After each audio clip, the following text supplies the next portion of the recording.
Idol, paano mo nga ba malalaman na ang babae ay lalabasan na?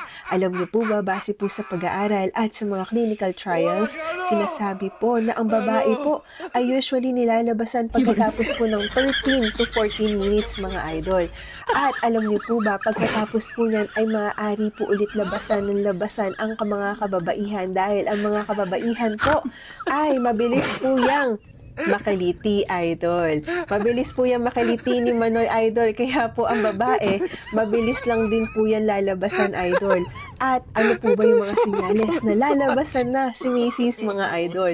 Usually, idol, ang mga kababaihan kapag po yan ay lalabasan na, sila po ay nangangalmot. Sila po ay nananampal. Sila po ay nananabunot. At minsan po, idol, ay medyo naninigas din po ang kanilang mga katawan. At sobrang init na init po.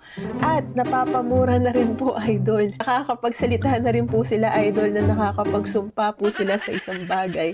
O kahit po kayo, idol, ay nasusumpa na sa sobra po sarap na nararamdaman ni Mrs. mga idol. Kaya po mga mister, paglalabasan na po si Mrs., eh hihanda nyo na po ang inyong sarili dahil sigurado, alam nyo na, idol. Yun lamang po.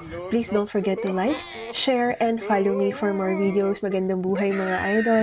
Please stay happy, stay healthy, good vibes only. Happy Bembangan, happy Bakbakan, happy Lulu mga idol, happy Kifi mga idol.